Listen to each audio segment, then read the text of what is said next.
नमस्कार साहेब. नमस्कार. आमची अशी इच्छा आहे की ज्या मुलीवरती हा अत्याचार झालेला आहे त्या मुलीच्या आई वडिलांसोबत आपल्या भारताचे केंद्रीय मंत्री अमित शहाजी यांनी त्यांच्याशी बोलून त्यांच्याकडून आम्हाला आश्वासन पाहिजे, तुम्ही तो पाठपुरावा करावा म्हणून महाराष्ट्राचे गृहमंत्री आणि मुख्यमंत्री म्हणून तुमची जबाबदारी आहे. म्हणून आम्ही तुमच्याकडे त्याच दृष्टीने बघत आहोत. आज त्या मुलीचे आई बाबा मेल्यासारखे आहेत साहेब, आम्हाला तुमच्यावर विश्वास आणि आहे. आम्हाला तुमच्यावरती पूर्ण विश्वास आहे. म्हणून तुम्ही आत्ताची आत्ता सुनेत्रा वहिनींना सांगून अमित शहाजींचं बोलणं आई वडिलांसोबत करून द्या. तोपर्यंत आम्ही त्या मुलीचा अंत्यसंस्कार होऊ देणार नाहीत. पुण्यातील नसरापूर येथे घडलेल्या चिमुकलीच्या हत्या प्रकरणामुळे परिसरात संतापाचे वातावरण निर्माण झालेले आहे. या पार्श्वभूमीवर उपमुख्यमंत्री सुनेत्रा पवार यांनी पीडित मुलीच्या कुटुंबियांची भेट घेऊन सांत्वन केले. यावेळी नागरिकांनी आरोपीवर तातडीने खटला चालवून कठोर शिक्षा देण्याची मागणी केली. दरम्यान काहींनी आरोपीचा ताबा देखील मागितलेला आहे. तसेच घटनास्थळी उपस्थित असताना सुनेत्रा पवार यांनी थेट देवेंद्र फडणवीसांना फोन करून नागरिकांच्या भावना ऐकवल्या. चला तर बघूयात नेमके फडणवीस गावकऱ्यांना काय म्हटले. त्या माणसाला आई वडिलांसमोर आणून त्या आई वडिलांनी ठेचून काढायचे.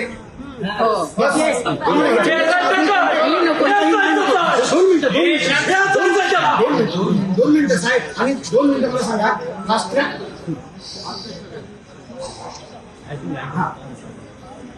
कशी काय गपचूप नको आम्हाला.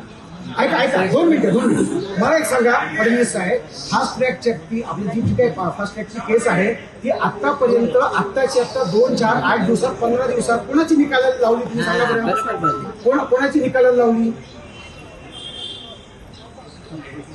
2 आठवडे नाही साहेब, 2 आठवड्याची 2 आठवडे. फोन चालू आहे.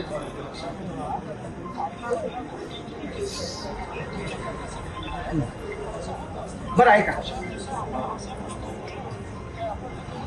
नाही ना बरोबर.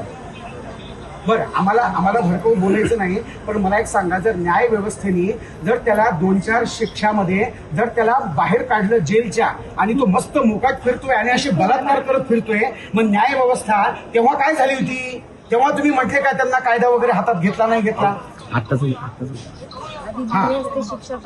बरं साहेब, तुमच्यावर विश्वास आहे बरं का पूर्ण. सुनेत्रा वहिनींना सांगा की जोपर्यंत त्या आई वडिलांना अमित शहाजी केंद्रीय गृहमंत्री म्हणून 2 मिनिट राहा.